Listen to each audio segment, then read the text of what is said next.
চিংড়ি আইটেমগুলোর মধ্যে চিংড়ি ভুনা আমার কাছে অনেক ভালো লাগে। আজকে চিংড়ি ভুনা করেছিলাম আর সেটাই এখন আপনাদের সাথে শেয়ার করব। প্রথমে আমি এখানে ৪ টা পেঁয়াজ কুচি করে নিয়েছি। তারপরে আমি পেঁয়াজগুলো তেলের মধ্যে একটু সামান্য লাল লাল করে ভেজে নিচ্ছি। চিংড়ি ভুনায় যত বেশি পেঁয়াজ দেওয়া যায় চিংড়ি ভুনাটা কিন্তু তত বেশি টেস্টি হয়। তারপরে আমি চিংড়িগুলো ভালোভাবে ধুয়ে নিয়ে পেঁয়াজটা হালকা লাল লাল করে ভেজে চিংড়িগুলো দিয়ে দিচ্ছি। চিংড়িগুলো কিন্তু হালকা করে আমি ভেজে নিয়েছি। চিংড়িগুলো খুব বেশি কড়া করে ভাজা যাবে না, হালকা করে ভেজে নিলেই হবে। তারপরে আমি চিংড়িগুলো হালকা করে ভেজে নিয়ে এখানে সামান্য একটু আদা রসুনের পেস্ট দিয়ে দিয়েছি। আদা রসুন আমি একসাথে পেস্ট করে নিয়েছিলাম। তো আদা রসুনের পেস্ট কিন্তু খুব বেশি দেওয়া যাবে না, সামান্য পরিমাণে দিয়েছি। তারপরে এখানে আদা রসুনের যে কাঁচা গন্ধ সেটা চলে যাওয়ার আগ পর্যন্ত আমি চিংড়িটাকে ভেজে নিয়েছি আদা রসুনের সাথে। তারপরে আমি সামান্য একটু পানি দিলাম। তারপরে আমি এখানে পরিমাণ মতো মশলাগুলো দিয়ে দিব। তো আমি এখানে দিয়েছি হচ্ছে ১.৫ চামচ হলুদের গুঁড়ো, ১.৫ চামচ মরিচের গুঁড়ো আর ১ চামচের মতো হচ্ছে ধনিয়ার গুঁড়ো। তো এগুলো সব একসাথে দিয়ে আমি ভালোভাবে নাড়াচাড়া করে নিচ্ছি। তারপরে আমি এখানে পরিমাণ মতো লবণ দিয়ে দিলাম। তো পরিমাণ মতো লবণ দিয়ে আমি এটাকে আবারও ভালোভাবে নাড়াচাড়া করে নিচ্ছি।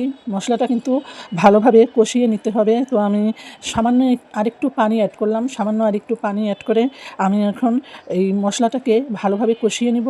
তারপরে আমি এটাকে ঢাকনা দিয়ে ঢেকে দিয়েছিলাম। তারপরে এখন মশলা কষে এলে আমি এখানে টমেটো দিয়ে দিলাম। আমি চিংড়ি ভুনায় টমেটো ব্যবহার করি। টমেটো দিলে চিংড়ি ভুনাটা আমার কাছে অনেক বেশি ভালো লাগে। তো টমেটো দিয়ে আমি আবারও একটু নাড়াচাড়া করে নিলাম। নাড়াচাড়া করে আমি এখন এখানে পরিমাণ মতো পানি দিয়ে দিব। যেহেতু এটা ভুনা, তো ভুনার মধ্যে কিন্তু অত বেশি পানি দেওয়া লাগে না। খুব সামান্য পরিমাণে পানি দিব, যেহেতু আমি এটাকে ভুনা করব। তো আমি আমার পরিমাণ মতো এখানে পানি দিয়ে দিলাম। তো পানি দিয়ে আবারও এটাকে নাড়াচাড়া করে নিচ্ছি। এটাকে নাড়াচাড়া করে আমি ঢেকে দিব।